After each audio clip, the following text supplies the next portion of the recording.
Welcome to Policy Chats, the official podcast of the UC Riverside School of Public Policy. I'm your host, Dori Pham. Join me and my fellow public policy classmates as we explore potential policy solutions for today's most pressing societal challenges. Thank you so much for joining us today, Professor Guo. We are excited to have you on the Policy Chats podcast. You are an assistant professor at the UCR School of Public Policy and an affiliated scientist with the Euro-Mediterranean Center on Climate Change and the RFF CMCC European Institute on Economics and the Environment. Your research focuses on environmental economics and public policy with an emphasis on climate adaptation, natural disaster management, and public finance. We look forward to hearing your insights on how economic analysis can guide more resilient and equitable climate policy decisions. So to kind of start off, a central theme of your research is how climate disasters affect state and local public finances. Can you explain what typically happens to a local government's budget after a major disaster, and why these fiscal effects often persist long after the immediate recovery period ends? Yeah, thank you for that great question. So this is a very important concern, especially for local governments, because they do care about what happens to their fiscal account when there's a big disaster. But it's hard to conclude with a single answer, like there will be increased revenue or there will be increased spending, because we have different layers of government. We have state government, and then we have more local governments. And then what's their fiscal account? There is the revenue side, and there's the spending side. So typically with the spending side, we scholar agree with more of one answer that with the state and local governments, this government spending will go up, not just after the disaster, but for a long period. And why is that? First, after the disaster, because the government, both from the state level and the local level, they need to spend more money to help the affected communities to quickly recover, like many infrastructures or properties or generally structures were damaged or affected, and they have to be rebuilt or recovered. And this money, while many individuals may want to pay for those money, they still want help from the governments. So the spending overall will go up in the immediate sense, just to for the local communities affected from the disasters to quickly recover. And also over a longer term, typically 5 years after disaster, we still see the spending keeps to be high afterwards on the local and state level. And that's because the affected homeowners or affected residents, they do not quickly rebuild everything, or they do not quickly recover. So it requires the local government to spend money for longer term to make sure that the damaged infrastructure will be rebuilt back to the pre-disaster condition, and the same for many affected communities.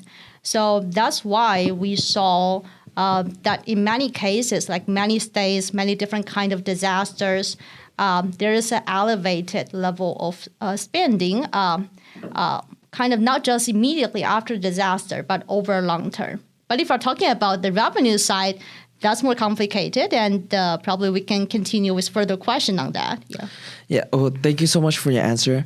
As a follow-up, so you said after like a natural disaster, state and local government, they usually spend like government funding to help people recover. From an economic perspective, we all know that like when a government spends money, it increases the inflation. So is there any policy that the government, whether it's local or state, is there any policy that they're like implementing to reduce that inflation afterwards? Yeah, that's a very reasonable concern. And we all know this from economic theory. That's right. If the government spending is making some improvement to our economy in general, then that could probably lead to inflation issue. But definitely there are some limitation with the government spending, and one very important limitation applies to disaster relief fund, which is usually the money provided by government to individuals, is to only limit their kind of recovery efforts to make sure that their damaged properties can only go back to the pre-disaster level. They cannot make any improvement. This is to limit the case that, there are definitely more government spending, but that is only to recover things back to the pre-disaster level. So they will not trigger any inflation, and we do not see from the data that there are some inflation concerns after disaster. Mm-hmm. So while we're on this topic of kind of discussing the consequences as we're kind of seeing an increase in the initial, let me rephrase that. Mm-hmm. As we're talking about the initial increase in funding that we're getting from the government, what are some of the costs that aren't so direct, then don't focus on the visible damage to the homes and the infrastructure as such to the tax bases, public debt, or intergovernmental transfers that your research shows can also be affected by the disasters? Right. Yeah, so when we are talking about the cost of government, usually we look at their spending side and we see that, we do see increased spending from local or state government, and that's because they need to provide some disaster relief fund to lower level governments or directly to the affected residents to make sure that they recover, and these are the primary source of their increased spending. But we also found that with the revenue side, there are more complicated impacts, especially with the property tax revenue, because property tax revenue is the primary source of local government's revenue in many states. And we do find that kind of in different states, the response of property tax revenue to disaster is very different. Like in many states, we have a study showing that in New York State that the property tax revenue do not respond too much, or there are many other studies showing that the property tax revenue goes down after there's a disaster. And the primary reason, as you mentioned, is because of a tax base, right? Because many properties were affected or even fully destroyed by a disaster, and their homeowners believe that they are not liable to pay any tax because given the full destroy to their property. And definitely the many governments provided property tax relief to the affected homeowners. And in that case, the property tax revenue will surely go down because the tax base goes down, and sometimes the government provides some relief, like they provide some exemption, or they just reduce the assessed value. So in that case, the property tax revenue will go down, and that is definitely a hidden cost to the governments. But there are many other cases. Like in California, we have a very special property tax law called Proposition 13, which is basically that if my grandparents bought a house and we are still living in the same house, then my property tax will largely be based on the value that they bought the house. Well, there are some annual increase, but that is capped by 2%. So still I'm paying very low tax today because my grandparents bought the house. And if I buy a house now, then my property tax will be automatically updated to the market value today. So if I buy a house today, then I pay much more tax than if my parents or my grandparents bought a house a couple of years ago. So this is Proposition 13. It's a very important law, and this has some kind of unintended consequence with how the property tax revenue in California respond to disaster. There is a very interesting study published a couple years ago which shows that the property tax revenue in California actually goes up after a wildfire disaster. And that's because many affected homeowners want to sell their damaged or affected homes and buy a new one. And by doing so, when they sell property, maybe someone buys it and the new home buyer is going to pay the new property tax based on the new market value. And if I sold my old property and buy a new one, I will pay the new property tax to the new property that I buy. So in that case, both our property tax will be updated to the current market value. And we all know that the property market has been very strong in California in the past decades. So that's why with this Proposition 13 law, that the California property tax revenue has a positive response to wildfire disaster. So I would say that, how the revenue responds to disaster, it really depends on what is the current policy structure and kind of what states or localities we are talking about. Mm-hmm. Yeah, well, that is very interesting how, how it all impacts each other and how Prop 13 impacts the tax revenue and the tax rate of every citizen. So as a follow-up, you just mentioned that, disasters can reshape property tax and local revenue systems. So how do these changes alter a government's capacity to provide public services, and what trade-offs do officials face when trying to balance fiscal stability with equity concerns after a disaster?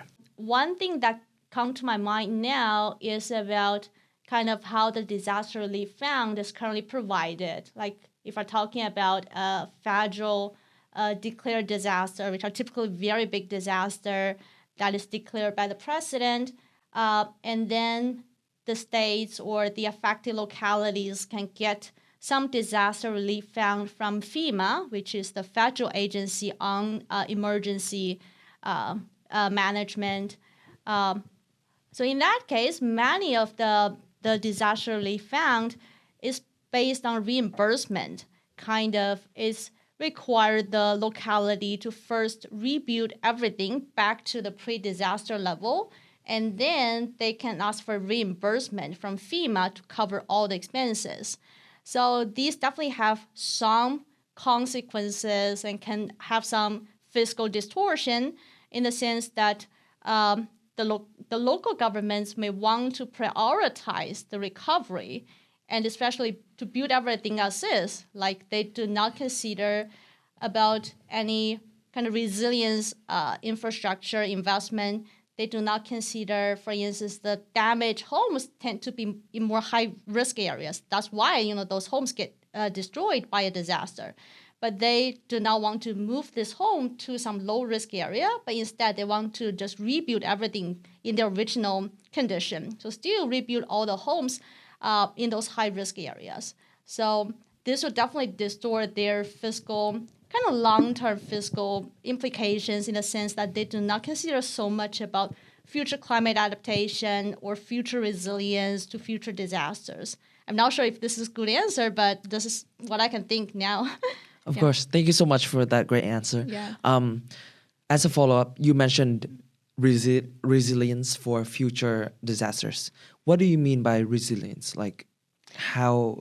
If a local government were to build a house with resiliency in mind, what would that be like? Yeah, so there are many things that both individuals and governments can do to improve resilience. Resilience is basically the ability to avoid or to mitigate from future disaster damage. So we all know that with the climate change scenario, likely we're going to see more frequent and severe climate disasters. And with resilience, it's basically about how we can mitigate all the damage to the best. So like with the government efforts, so they can probably, like with hurricane disasters, many homes are currently in the floodway because FEMA has a good understanding of what are the high-risk areas to hurricane. So one policy tool in general is called managed retreat, basically to retreat those homes in the floodway back, kind of not too close to the coastal line, or just move those homes to some safer places. So this is kind of resilience measure that the government can do to improve our kind of capability to handle with future disaster. Yeah. And I think, some states are definitely doing that. Like, for example, Florida, Of course. they're like moving back their houses and not allowing people to buy property near the shoreline to mitigate that. So as another follow-up, usually, like, let's say earthquakes or fires, is there any way that local governments or state level governments keep in mind when they are recovering for these major disasters? Yeah, so about earthquake, I would say our knowledge, scientific knowledge about earthquake is very limited, even up to today. So based on what I know, I don't feel like we have very effective policy to improve our resilience against earthquake. Also because earthquake happens at a more rare frequency relative to wildfire or hurricane. So there are some debate about, because every policy comes with a cost. So what are the costs we want to spend with earthquake, which likely happens maybe only one time every 100 years. So we do not have a good answer to that. And with wildfire, definitely we now have many policy about how we can improve our resilience to wildfire. And one thing is that now California, we have more developed mapping system about where are the high risk area to wildfire, and placed homes in those areas are highly recommended to have insurance, or new home constructions are highly recommended to not within those high risk areas. But so far, I don't think we have any restriction about whether we can build a new house in those wildland-urban interfaces, which are basically very suburban area, very close to the woods, and they're likely more exposed to fire. We do not have a lot of restriction on the land use, but we now are on the way to propose more policy with wildfire. Yes. Sorry. One more follow-up. Yeah. And I promise, last one. No, go ahead. I'm just curious about, so recently California had the Palisades fire, and one big issue with the Palisades fire spreading so big was the wind, but also that firefighters, they don't have water to put out the fire. Is that because of a budget constraint of building a water reserve, or can you tell us a bit more about like the reasoning behind that problem? Yeah. I was also thinking about that, about like who is responsible or which government have the capacity, especially financial capacity, to handle with disaster, both disaster recovery but also resilience for future disaster. And unfortunately, kind of most local governments have more knowledge about kind of what areas more exposed to disaster, and to improve their resilience, what efforts can we do? As you mentioned, probably we can build a water reserve somewhere. And all this scientific knowledge is more processed by local governments. But on the other side, local governments are usually on debt, unfortunately. Even if they're financially balanced, or even if they are slowly growing, I would say that this kind of proactive disaster resilience investment is not their high priority. They would more prefer to keep that reserve as kind of emergency fund, just in case there is a disaster. They can use the money for some reactive recovery assistance. So that's why usually we see an increase in spending, like for the firefighter department or for disaster recovery right after disaster. But if we are in a peaceful day, we do not see an increased spending with the fire department or to build any resilience infrastructure as a water reserve or seawall. But yeah, unfortunately, that's with our financial, reality. Yes. Wow. Thank you so much for that very clear and great response. I find it interesting as we're talking about the relationship between relief aid and community resilience, right? And how we need both of those factors to work together, especially when the relief aid is framed as a financial lifeline for the communities that are affected. So my next question comes from your research Right. your research and how federal and state disaster aid programs interact with local budgets and in what ways they might unintentionally create fiscal dependence and affect the long-term budgets. Right. So as I mentioned, many of the money provided between government, like the money provided from the federal government to the state government or from the state government to the local government, are based on reimbursement. So that first requires the localities affected by the disaster to spend everything by themselves. So they need to spend the money, rebuild everything as is, meaning that they have to rebuild everything exactly as the pre-disaster condition. And then they can ask for reimbursement from the upper level government. So these have two consequences. The first consequence is that this does not encourage any climate adaptation investment or resilience investment, because resilience investment means to consider something new, right? Because if some homes were damaged on a floodway, we do not want to rebuild the home exactly in the same location. We want to move them somewhere else, somewhere safer. But under the current structure, if the local governments want to easily get the money, the disaster relief fund, quickly from the upper level government, they have to build the house exactly in the same place. So, the system does not encourage any resilience investment. And the second unintended consequence is about equity, right? Because some marginalized communities or localities, meaning that there might be more minor groups or they might be more less fluent population. And as a result, the local government might be in debt, or they're just small, they're not very financially healthy, and they may not have enough money to rebuild everything. So this recovery process might be very prolonged for those marginalized communities. And for them to get the money reimbursed, they have to finish everything. So the recovery process will be long for those marginalized communities, and they can not quickly get the relief found from the upper level government. And this is like a kind of vicious circle, like to keep trapping them in a poverty. So this is another unintended consequence of the current disaster relief fund structure, intergovernments. Thank you so much. It's really interesting how local governments are just trying to get the funding to help people after a disaster, but there are like constraints, and you mentioned a cycle. So my question is, can you explain a bit more about how local governments can break that cycle? And let's say if you can write a policy, what would that policy be to help the local government break out of that policy cycle and help people and their local community be more resilient when it comes to natural disasters down in the long run? Yeah, so I think if I'm about to make a policy, I was hoping to make two changes to the current structure.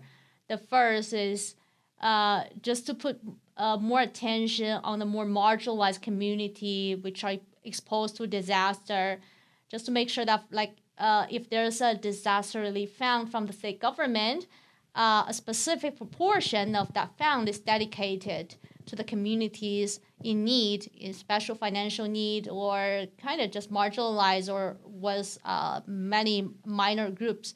So just consider some communities cannot naturally recover from a disaster, and to make sure that if they are not aware of the disaster relief fund, or if they are not in a very politically strong place to apply or to compete with other localities for these funds, so just to make sure that some portion of the fund is dedicated to those communities. And this is my first proposed change.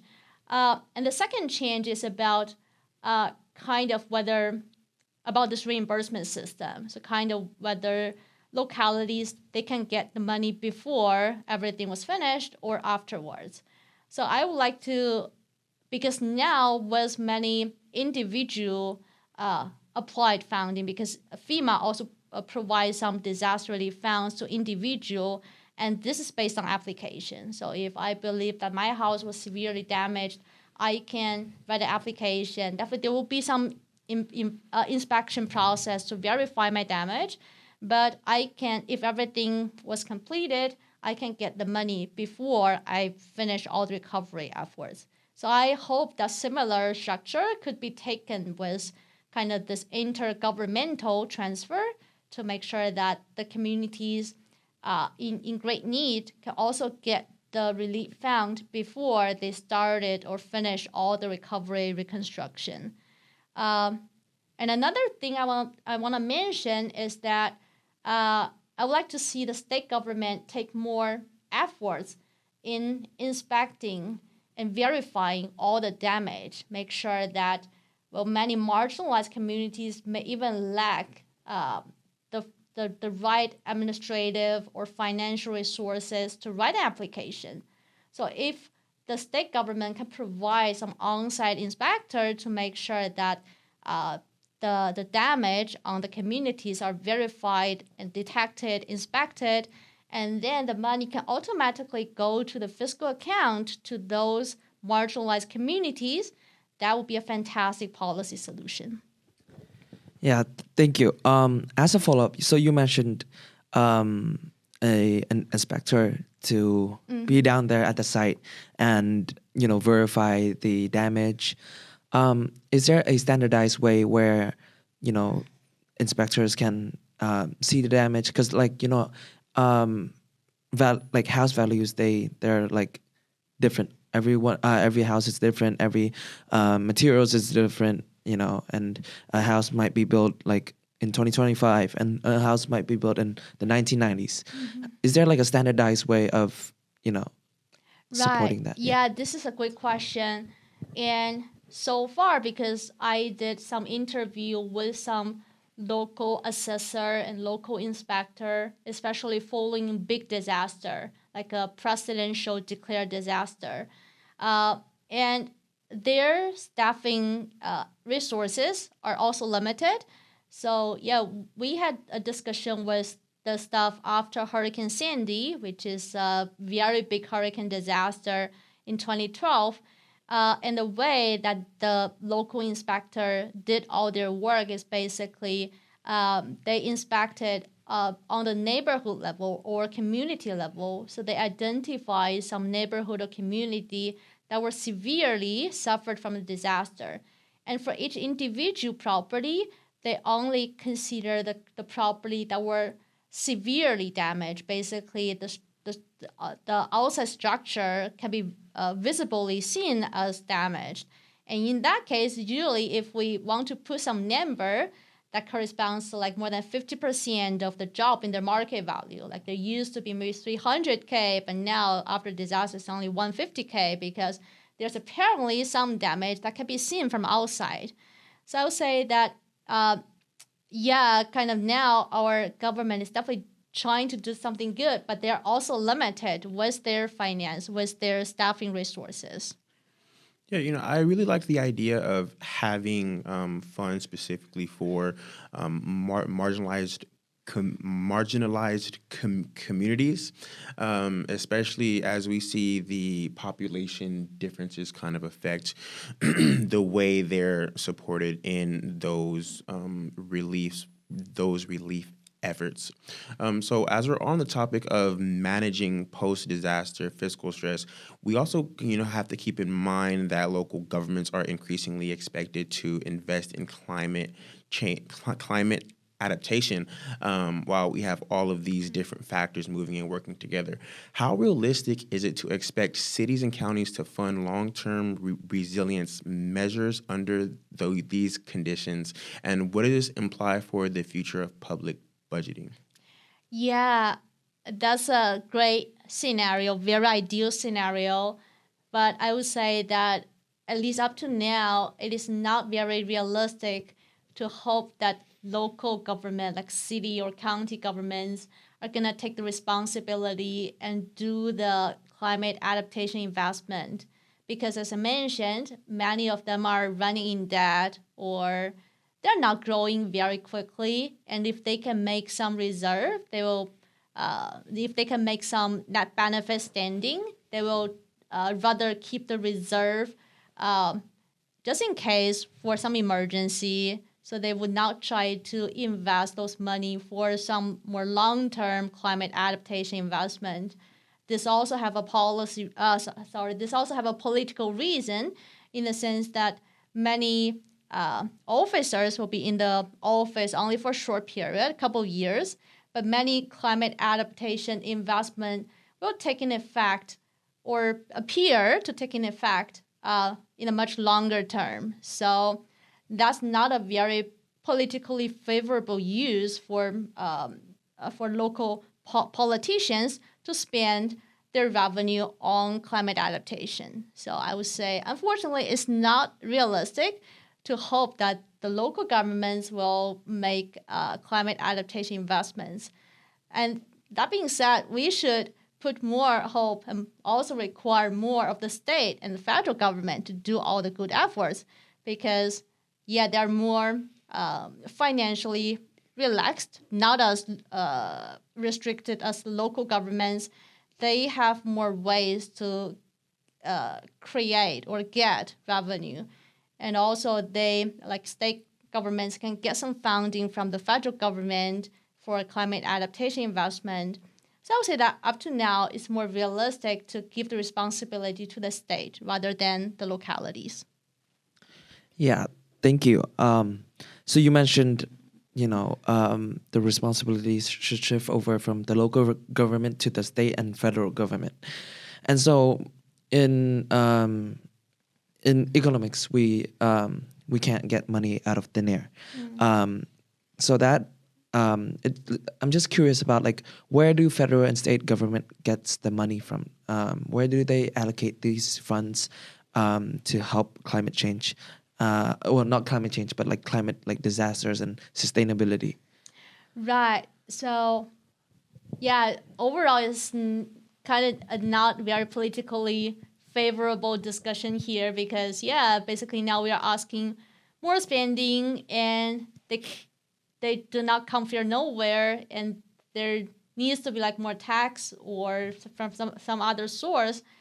But what I said is that local governments, they cannot decide on their tax rate, and they cannot increase their revenue easily. Usually they have to hope that they get some fund from the state government. It's not like the state can have some flexibility in their own tax rate.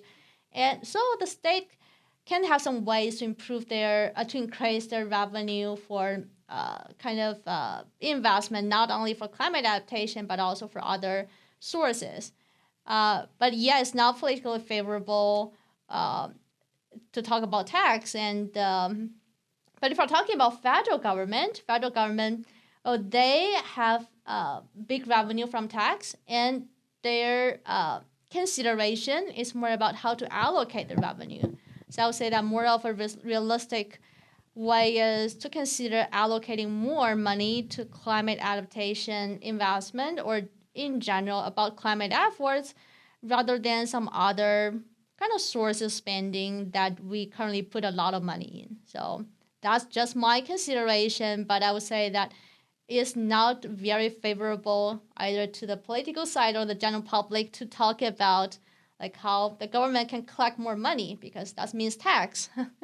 Right, I know for sure. Right. I think especially I think it'd be good to have some kind of background, gradual effort that's in place to address the climate adaptation, especially since you talked about the political reasons why we don't necessarily see the quick turnarounds and stuff like that. So my next question is going to be about your research and how it relies on detailed fiscal and spatial data to identify causal effects of disasters on public finances. What are the main challenges in measuring these impacts accurately, and how might data limitations shape or constrain policy decisions? Yeah, that's a great question. And I would say that my work personally benefit a lot from the detailed individual level or spatial level data, which has a lot to do with the policy or the law, which require that every single property transaction has to be made public, and also every single property tax assessment for every property every year has to be made public. So I was able to use all this public data to examine, for instance, how does property tax burden respond to a disaster, or how does a disaster affect the property market, and as a result affect other economic performance of our economy in general. So I would say that my work benefited a lot from the high resolution individual level data, but still there is some limitation kind of with what data are available. One thing that we scholars are always hoping is about insurance data. Like with wildfire insurance, I know that California currently encourage many homes in high-risk areas to have wildfire insurance. And we do have many private insurance companies here in California. But unfortunately, we do not have very detailed, individual level data on each wildfire insurance policy. So this largely limited our understanding about how wildfire insurance can be used as a market-based tool to mitigate wildfire damage, kind of to guide people not choosing homes in high-risk area, because if they want to buy a home in high-risk area, they have to pay for high insurance premium. But these are all our hypotheses, and we lack good insurance data to test all these hypotheses. That's why I think that's one reason why the insurance policy about wildfire in California is not very well developed relative to hurricane disasters and many eastern coasts, which require the homes in the special flood hazard area, which are basically very risky area to flood disaster, to have a flood insurance as a compulsory before they can get any mortgage. So I feel like, the insurance data limitation is definitely one reason why the policy making in wildfire insurance is not very developed. Yes. Right. So when we're talking about the research that you've done and looking at the data, I'm very interested to know if there was any data collected on the resilience of the communities and how that helped certain places bounce back from a disaster. Does that kind of speed up their recovery, or how does their resilience play a role in the recovery, especially in conjunction with the local budgets? Yeah, that's a great question. And so far in the academia, we do not have agreement about what is the best resilience measure at the community level. So really different scholars use different measurements based on their own kind of research question. I used two measurements for different research before. One is about when there's a disaster, some property may be hit very severely by the disaster, while other properties might be very close to the first property, but they were not hit very severely. So we can probably see their damage level provided by the federal agency, and we see that they're kind of locationally very close to each other, and we are going to conclude the difference in their disaster level to their resilience. So this is one measure that we used. The other is more about green construction, green building. We know that there are some certification system about if we can call a building a green building, and there are some grading system like whether the building is very sustainable or the building is very resilient to disaster. There are definitely other measures like the energy efficiency, their water usage, but we are currently now using this green building certification system as another measure for disaster resilience. But yeah, the answer to your original question is that we really do not conclude on a single measure for resilience, but we are trying our best to explore different ways about how to measure resilience. Mm-hmm. Thank you so much. So to move back a little bit about the insurance policy, Great. you said, I guess I'm curious about if you said the houses in the high risk area that are deemed by the local government or state government as like an area of high risk for natural disasters, if they increase the insurance rate, then you said more people won't buy the houses there, and it acts as a incentive for not buying a house there. And usually houses in high risk areas are a lot cheaper than houses that have low risk. So from like a equity standpoint, is there any policy that can mitigate that can like help the less economically stable communities buy houses and afford houses in areas with low risk natural disasters rate? Yeah, so that's a great question. I would say that to solve, these are two questions interacted at the same time. The first question is about equity, because especially in California, we have very high housing price and many low-income people cannot afford to buy a house. So this is about equity. And the other question is about wildfire risk. So when the two questions interacted, we do find that some houses, if they are built in a high-risk area relative to very similar house, maybe close to the first house in a low-risk area, the high-risk area house typically have a lower price, and that can definitely attract more of the low-income people. But I don't feel like, if we put more insurance on the high-risk house, and this may just make the low-income people even not able to afford these houses in the high-risk area. But I don't think this is a good reason or an excuse for us to not apply the wildfire insurance, because as I said, these are two separate questions. To make sure that there are more affordable houses for low-income people, what we should focus is like more affordable housing project, like Riverside City. We just recently rejected a $20 million fund on that, which is very unfortunate. So we should, to address this equity problem, to make sure more low-income people can afford a house, what we should focus is about affordable housing project, or about how to provide reduce their down payment or provide some low interest rate mortgage to those people to make sure that they can find a house in a reasonable place. And then to reduce the exposure to wildfire risks. Like wildfire insurance definitely one way to discourage people to live in a high-risk area, because if they want to live in those areas, they have to pay insurance.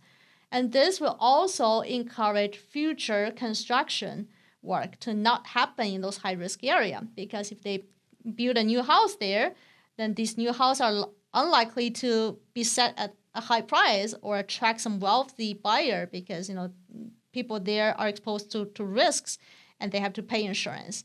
So I would say that the wildfire insurance and other policy that discourage construction work in the high-risk area could benefit our community in the longer term. Well, to solve the equity problem, we should consider some other policy. So these are two questions interacted together, but we should solve them independently. Mm-hmm. Oh, thank you so much. So you said to build more houses, and in California, there's always a ever increasing demand on houses, and so as you increase more houses and you tax. Not tax, but like increase the insurance, which increase the barriers for low-income families to buy a house. Do you think that the elasticity of housing matters in this scenario? Because we know that let's say the increased barrier, it can act as a tax, right? And so if housing is inelastic, then it doesn't it's not that effective. So do you think that housing is inelastic, and what's a solution to that? Right. Yeah, I can see. Yeah, I understand your question. I can see it's more from a kind of fiscal perspective. More insurance will be higher burden for homeowner, and probably some of them cannot afford tax, or the government is going to collect less revenue because of insurance. So I think the question would rather be who runs the insurance. Like with hurricane, the federal government has their own insurance program, and I know many homeowners in the floodway choose to enroll in the FEMA-run insurance project rather than private insurance. Well, this is not the case in California because we do not have a good government-run insurance program. So if we do set up one insurance program operated by the government, which is to say the government can collect some of the insurance premium, and this will be able to fund their spending. So this could be kind of an additional fiscal resources and can allow the government to cut some tax and cut some other revenue sources.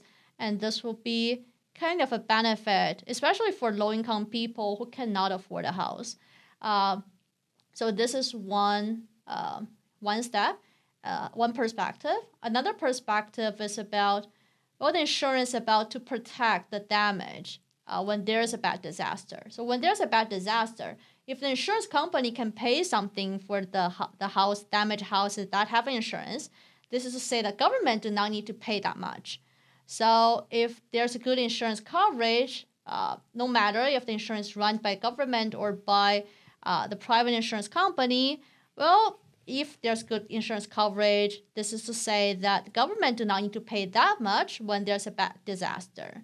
So I do not see, well, this to be a problem for the government fiscal account.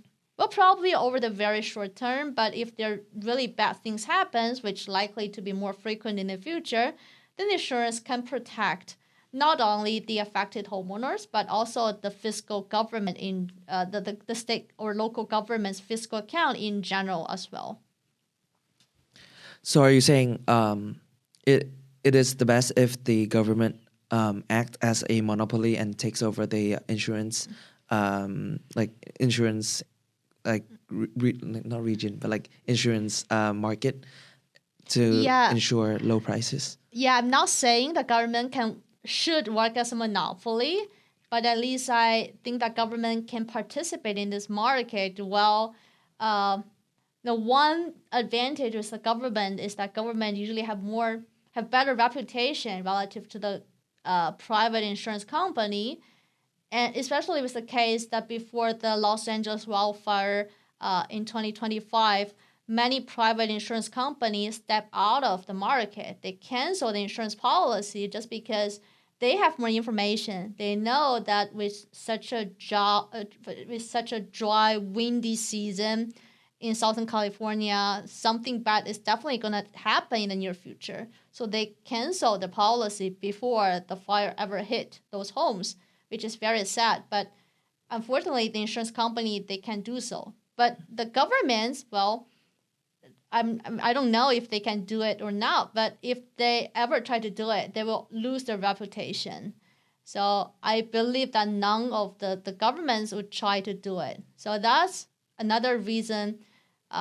If the government set up a good insurance program, which is at a compatible rate to the private insurance company, I believe that many local residents are going to switch to the government-run insurance. Well, thank you so much for answering. So kind of like the last question, big picture ahead, looking forward, as climate-related disasters become more frequent and costly, how do you think public budgeting frameworks needs to evolve to better account for climate risks of uncertainty and long-term fiscal sustainability? Yeah, this is a great question. And what I want to speak here is still with about whether the government money should be more dedicated to reactive actions or to more proactive actions. Reactive action is like disaster recovery. When there's a disaster, money spent for everything to recover back to the pre-disaster level. This is how we spend money now. But this is definitely not the best way. We should think creatively as policymakers or policy scientists about how this money can be used to more proactive measure. Like to think of, because now we have a lot of scientific knowledge about what are high-risk areas and what are more exposed communities, and how we can use the money to help them before the disaster ever happen. So like to help them build more resilience community, maybe for hurricane disaster, do more managed retreat efforts. So kind of, I believe all this investment should happen more often in the future. And as I said earlier, local governments do not have the correct fiscal resources to do all these efforts because they are usually in debt or they're quite financially stable. They cannot put additional money for climate adaptation. So I would hope that more efforts to be done by the state or federal government on kind of investment, proactive investment for future disaster. Yeah. Well, thank you so much for that great Right. answer and that great insight. And thank you so much for your time and sparing your time to join Policy Chats. It was an honor to talk with you. Thank you so much for your insight. And yeah. Thank you for listening to Policy Chats, the official podcast of the UC Riverside School of Public Policy. If you enjoyed today's episode, be sure to follow us on Instagram at UCR_SPP. To learn more about our program and upcoming episodes, visit spp.ucr.edu. For the video version of this episode, check out our YouTube channel at UCR School of Public Policy. Until next time, stay informed and stay engaged.